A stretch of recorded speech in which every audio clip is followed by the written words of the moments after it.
ನಮಸ್ಕಾರ ಪ್ರಿಯ ವೀಕ್ಷಕರೇ, B news nation ಕನ್ನಡಕ್ಕೆ ಸ್ವಾಗತ. ನಾನು ಶಂಶುದ್ದೀನ್ ಸೈಯದ್. ಅಕ್ರಮ ಗಣಿಗಾರಿಕೆ ಬಳ್ಳಾರಿಯನ್ನೇ ಹಿಂದಿಕ್ಕಿದ ವಿಜಯಪುರ ಜಿಲ್ಲೆಯ ಅಕ್ರಮ ಗಣಿಗಾರಿಕೆ ಹಗಲು ದರೋಡೆ ಗ್ಯಾಂಗು. ಬಳ್ಳಾರಿ ಎಂದ ಕೂಡಲೇ ಮೊದಲಿಗೆ ನೆನಪಿಗೆ ಬರುವುದು ಅಲ್ಲಿ ನಡೆದಿರುವಂಥ ಅಕ್ರಮ ಗಣಿಗಾರಿಕೆ. ಈ ಅಕ್ರಮ ಗಣಿಗಾರಿಕೆಯಿಂದಲೇ ಬಳ್ಳಾರಿ ಎಂಬ ಜಿಲ್ಲೆ ಇಡೀ ಜಗತ್ತಿಗೆ ಚಿರಪರಿಚಿತವಾಯಿತು. ಅಲ್ಲಿಯ ತನಕ ಬಳ್ಳಾರಿ ಕರ್ನಾಟಕಕ್ಕೆ ಮಾತ್ರ ಸೀಮಿತವಾಗಿತ್ತು. ಯಾವಾಗ ಈ ರಡ್ಡಿ ಗಣಿಗಳು ಅಕ್ರಮ ಗಣಿಗಾರಿಕೆಗೆ ಕೈ ಹಾಕಿದರೋ ಅಲ್ಲಿಗೆ ಕರ್ನಾಟಕದ ಮತ್ತು ಆಂಧ್ರ ಪ್ರದೇಶದ ಗಡಿರೇಖೆ ಮಾಯವಾಗಿ ಬಿಟ್ಟಿತ್ತು. ಅಂದರೆ ಯಾವ ಪರಿಯಾಗಿ ರೆಡ್ಡಿಗಳು ಸರ್ಕಾರದ ಸಂಪತ್ತನ್ನು ಲೂಟಿ ಹೊಡೆದಿದ್ದರೋ ಎಂಬುದು ಅದು ನಿಮಗೆ ಗೊತ್ತಿರುವ ವಿಷಯ.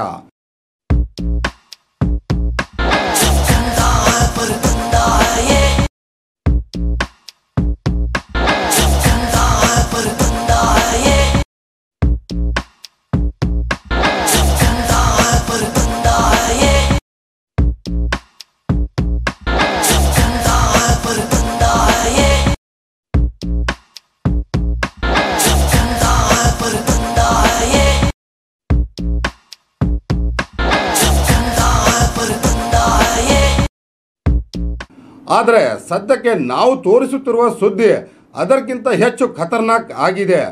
ಬಹುಶಃ ತಾವು ಅದನ್ನು ನೋಡಿ ಬೆಚ್ಚಿ ಬೀಳ್ತೀರಾ. ಅಂಥದ್ದೇ ಒಂದು ಊರಿನ ಸ್ಟೋರಿ ನಮ್ಮ ಬಿ ನ್ಯೂಸ್ ನೇಷನ್ ತಂಡ ಬಟಾಬಯಲು ಮಾಡಿದೆ. ನಾವು ಬಟಾಬಯಲು ಮಾಡಿದ ಅಕ್ರಮ ಗಣಿಗಾರಿಕೆ ಸ್ಟೋರಿಗೆ ಬಳ್ಳಾರಿಯ ರೆಡ್ಡಿ ಗ್ಯಾಂಗು ಒಂದು ದೊಡ್ಡ ಸೊನ್ನೆ ಮಾತ್ರ ಅಷ್ಟೇ. ಏಕೆಂದರೆ ಅಷ್ಟೊಂದು ಪ್ರಮಾಣದಲ್ಲಿ ಕೋಟಿ ಕೋಟಿ ಬೆಲೆ ಬಾಳುವ ಸರ್ಕಾರದ ಸಂಪತ್ತನ್ನು ಒಳೆ ಹೊಡೆಯುತ್ತಿದ್ದಾರೆ ವಿಜಯಪುರದ ಮೈನ್ಸ್ ಮಾಫಿಯಾದ ಹಗಲು ದರೋಡೆ ಗ್ಯಾಂಗು.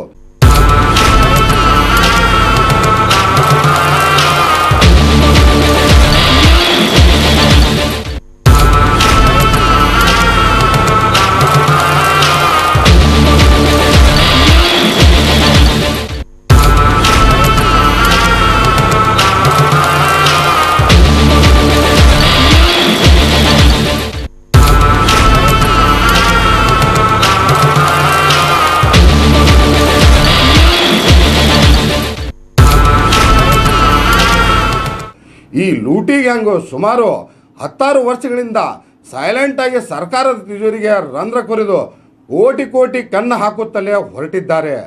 ಉದಾಹರಣೆಗೆಂದರೆ ವಿಜಯಪುರದಿಂದ ಕೊರ್ತಿ ಕೋಲಾರ ಹೋಗುವ ರಸ್ತೆಗೆ 22 ಕಿಲೋಮೀಟರ್ ಅಂತರದಲ್ಲಿ ಯಾವೇ ರಸ್ತೆಗೆ ಹೊಂದಿಕೊಂಡಿರುವ 100 ಮೀಟರ್ ಅಂತರದಲ್ಲಿ ಕ್ರಷರ್ ಗಣಿಗಾರಿಕೆ ನಡೆಸುವ ಕ್ರಷರ್ ಮಷಿನ್ ಒಂದು ಜೋರಾಗಿ ಸೌಂಡ್ ಮಾಡ್ತಾ ಇತ್ತು. ಅದನ್ನು ಕಂಡ ನಮ್ಮ ಬಿ ನ್ಯೂಸ್ ನೇಷನ್ ತಂಡದ ವಾಹನದ ಚಕ್ರಗಳು ಸಣ್ಣಗೆ ಕ್ರಷರ್ ಕಡೆಗೆ ಚಲಿಸತೊಡಗಿತು. ಅಲ್ಲಿಗೆ ನಮ್ಮ ವಾಹನ ತಲುಪುವಷ್ಟರಲ್ಲಿ ಕ್ರಷರ್ ಸೌಂಡು ನಿಶಬ್ದವಾಗಿತ್ತು. ಅಲ್ಲಿ ಹಿರಿಯ ವಯಸ್ಸಿನ ಅಜ್ಜ ಒಬ್ಬ ಬಿಟ್ಟು ಎಲ್ಲರೂ ಪರಾರಿಯಾಗಿದ್ದರು. ಆಗ ನಮ್ಮ ತಂಡಕ್ಕೆ 100ಕ್ಕೆ 100ರಷ್ಟು ಖಾತ್ರಿಯಾಯಿತು ಇಲ್ಲಿ ನಡೆಯುತ್ತಿದ್ದೆಲ್ಲ ಅಕ್ರಮ ಕ್ರಷರ್ ಗಣಿಗಾರಿಕೆ ಅಂತ. ವಾಹನದಿಂದ ಕೆಳಗೆ ಇಳಿದ ಸುತ್ತಮುತ್ತ ನೋಟ ಹಾಯಿಸಿದಾಗ ಏನಪ್ಪ ಇದು ಬಳ್ಳಾರಿಗೆ ಬಂದಂತಾಯ್ತಲ್ಲ ಎಂದು ಗಾಬರಿಯಾಗಿ ನೋಡತೊಡಗಿದೆವು. ಅಲ್ಲಿ ಕೋಟಿಗಟ್ಟಲೆ ಬೆಲೆ ಬಾಳುವ ಸರ್ಕಾರದ ಸಂಪತ್ತನ್ನು ಇಂಚಿಂಚಾಗಿ ಹರಿದು ಬಿಲ್ಡಿಂಗ್ ಸ್ಟೋನ್, ರಸ್ತೆಗೆ ಹಾಕುವ ಸ್ಟೋನ್ ಪೌಡರ್ ಎಕ್ಕರೆಗಟ್ಟಲೆ ಜಮೀನಿನಲ್ಲಿ ವಿಸ್ತಾರಿಕೊಂಡು ಬಿದ್ದಿತ್ತು.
ಒಂದು ಕಡೆ ನಿಶಬ್ದದ ಭಯ, ಮತ್ತೊಂದೆಡೆ ಈ ಅಕ್ರಮ ದಂಧೆಯನ್ನು ಕ್ಯಾಮೆರಾದಲ್ಲಿ ಸೆರೆ ಹಿಡುವ ಆತುರ. ಆದರೂ ನಮ್ಮ ಬಿ ನ್ಯೂಸ್ ನೇಷನ್ ತಂಡದ ಯಾವುದಕ್ಕೂ ಭಯಪಡದೆ ಉತ್ತಮ ಸಮಾಜಕ್ಕಾಗಿ ಪ್ರಾಣವನ್ನೇ ಪಣಕ್ಕಿಟ್ಟು ಕಾರ್ಯಾಚರಣೆಯನ್ನು ಶುರು ಮಾಡಿತು. ನಮ್ಮ ಬ್ಯೂನಿನೇಷನ್ ತಂಡದ ವಾಹಿನಿಯ ಮುಖ್ಯಸ್ಥರಾದ ಶ್ರೀ ಶಕೀಲ್ ಬಾಗ್ಮರೆ ಇವರು ಖುದ್ದು ಈ ಅಕ್ರಮ ದಂಧೆಯನ್ನು ಯಾವ ರೀತಿಯಾಗಿ ಕಾನೂನು ಬಾಹಿರವಾಗಿ ಸರ್ಕಾರದ ಸಂಪತ್ತನ್ನು ಲೂಟಿ ಹೊಡೆಯುತ್ತಿದ್ದಾರೆಂದು ಎಳೆ ಎಳೆಯಾಗಿ ಬಿಚ್ಚಿಟ್ಟರು.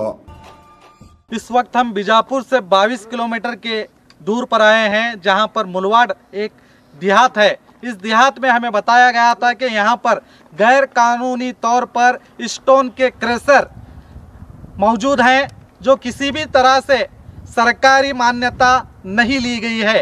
मगर यहां पर आप देख सकते हैं ये क्रेशर है जो राठौड़ का बताया जा रहा है। आप देख सकते हैं यहाँ पर पूरी तरह से मशीनें मौजूद हैं, जो पत्थर को, जो बड़े बड़े पत्थर होते हैं, उन पत्थरों को छोटे छोटे एमएम के हिसाब से खड़ी बनाई जाती है, जो रोड रास्ते बनाने पर भी काम आते हैं और घर बनाने के लिए भी काम आते हैं।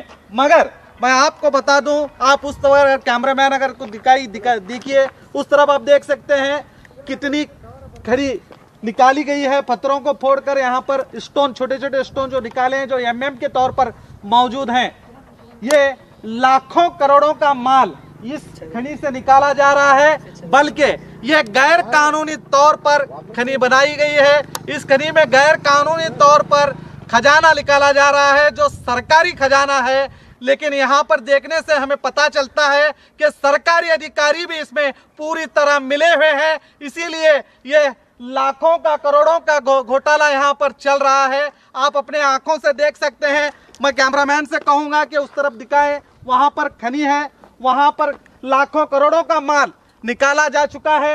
वही माल इस मशीनों में आता है। इस मशीनों के जरिए यहाँ पर खड़ी निकाली जाती है और वहाँ पर डाला जाता है, और वहाँ से घर बनाने के ताल्लुक से हो या रास्ते बनाने के ताल्लुक से हो, ये माल शहरों में निकल जाता है। बरास के हिसाब से, या कोई 1800 कोई 200 बरास के हिसाब से देते हैं। एक टिप्पर में कम से कम 6 बरास निकाला जाता है। अगर हमारी जानकारी से देखें तो मिनिमम 2 से 3 लाख रुपए रोजाना यहाँ से गैर कानूनी तौर पर पत्थर सप्लाई हो रहा है और कानून भी खामोश है और यहाँ के अधिकारी भी खामोश हैं। इससे साबित होता है कि पूरे तरह से मिले हुए हैं।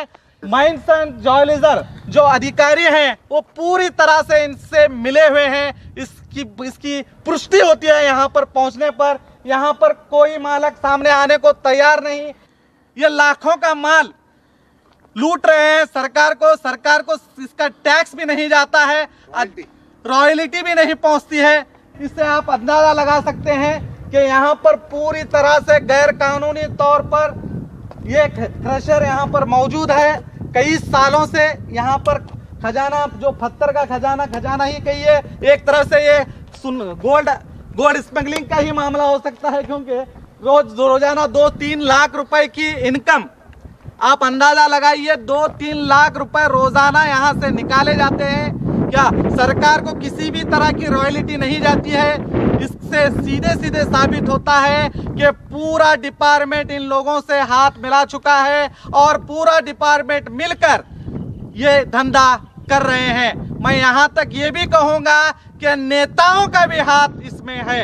नेताओं भी इनके साथ मिले हुए हैं और ये 2 नंबर धंधा कर रहे हैं, जबकि इन्हें सरकार के तौर पर किसी तरह की इन्हें अनुमति नहीं दी गई है। ಅಷ್ಟಕ್ಕೂ ಈ ಅಕ್ರಮ ಕೃಷಿ ಗಣಿಗಾರಿಕೆ ಯಾರು ಎಂದು ಪರಿಶೀಲನೆಗೈದಾಗ ಆತನ ಹೆಸರು ಹೂವಪ್ಪ ಸೀತಪ್ಪ ರಾಠೋಡ್ ಎಂದು ಗೊತ್ತಾಯಿತು.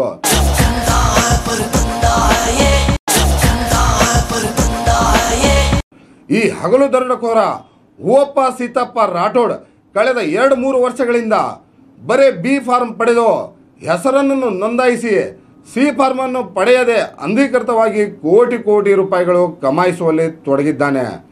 ಅದೇ ಕಮಾಯಿಯಲ್ಲಿ 2016ರ ಬಾಗಲಕೋಟೆ ಜಿಲ್ಲಾ ಪಂಚಾಯತ್ ಚುನಾವಣೆಯಲ್ಲಿ ಮುರ್ನಾಳ ಮತಕ್ಷೇತ್ರದಿಂದ ಅಭ್ಯರ್ಥಿಯಾಗಿ ಸ್ಪರ್ಧಿಸಿ ಮತದಾರ ಪ್ರಭುಗಳಿಗೆ ಅಮೂಲ್ಯವಾದ ಭಿನ್ನ ಮಾಡಿ ಆಯ್ಕೆಯಾಗಿ ಬಂದು ಪ್ರಚಂಡವಾಗಿ ಇಡೀ ಬಾಗಲಕೋಟೆಯನ್ನೇ ಆಳುತ್ತಿದ್ದಾನೆ.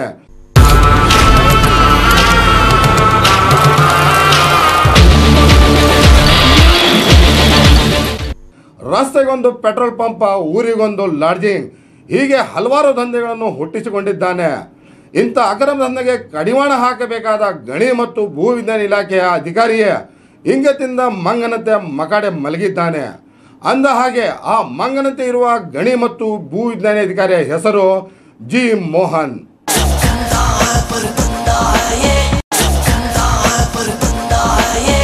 ಈತ ಕಳೆದ 4 ವರ್ಷಗಳಿಂದ ವಿಜಯಪುರದಲ್ಲಿ ಬಿಡಾರ ಹೂಡಿದ್ದಾನೆ. ಜಿಲ್ಲೆಯಲ್ಲಿ ನಡೆಯುವಂತ ಅಕ್ರಮ ಗಣಿಗಾರಿಕೆಗೆ ಈತನೇ ಸಾಕು ತಂದೆ.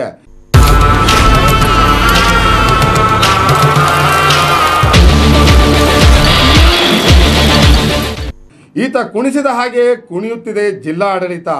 ಏಕೆಂದರೆ ಈತನ ಕದರವೇ ಅಂಥದ್ದು. ಹಾಗಾಗಿಯೇ ಕಳೆದ 4 ವರ್ಷಗಳಿಂದ ಗಣಿ ಮತ್ತು ಭೂವಿಜ್ಞಾನ ಇಲಾಖೆಗೆ ಹಿರಿಯ ಭೂವಿಜ್ಞಾನಿ ಅಧಿಕಾರಿ ಅಂತ ನೇಮಕವಾಗಿಲ್ಲ. ಒಂದು ವೇಳೆ ಹಿರಿಯ ಅಧಿಕಾರಿಯಾಗಿ ನೇಮಕವಾದರೂ ಅಲ್ಪ ಸ್ವಲ್ಪ ದಿನ ಮಾತ್ರ. ಮತ್ತೆ ಈತನೇ ಪ್ರಭಾರ ಗಣಿ ಮತ್ತು ಭೂವಿಜ್ಞಾನಿ ಅಧಿಕಾರಿ ಎಂದು. ಹೇಗಿದೆ ನೋಡಿ ಈತನ ಅರೇಂಜ್ಮೆಂಟ್. ಈತನ ಅರೇಂಜ್ಮೆಂಟಿಗೆ ಇನ್ನುಳಿದ 3 ಇಲಾಖೆಗಳು ಕೆಡ್ಡಾಗೆ ಬಿದ್ದರ. ಒಂದು ವೇಳೆ ಇಲ್ಲ ಅಂತ ಇಟ್ಕೊಂಡ್ರೆ ಏನು ಕಿಸಿಯುತ್ತಿದೆ ಪರಿಸರ ಇಲಾಖೆ, ಏನು ಕೀಳುತ್ತಿದೆ ಅರಣ್ಯ ಇಲಾಖೆ, ಅದೇನು ತಿನ್ನುತ್ತಿದೆ ವಿದ್ಯುತ್ ಇಲಾಖೆ.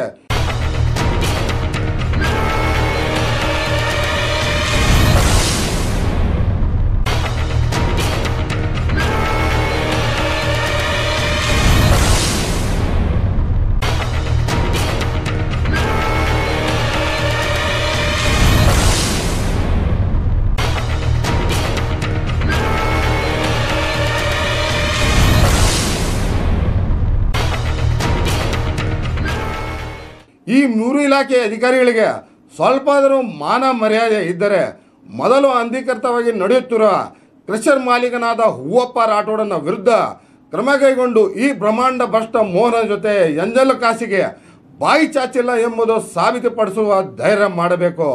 ಇಲ್ಲದಿದ್ದರೆ ಬಳ್ಳಾರಿಯ ಅಕ್ರಮ ಗಣಿಗಾರಿಕೆಯ ಸರ್ದಾರನಿಗೆ ಆದಗತಿಯೇ ನಿಮಗಾಗುವ ದಿನ ದೂರವಿಲ್ಲ.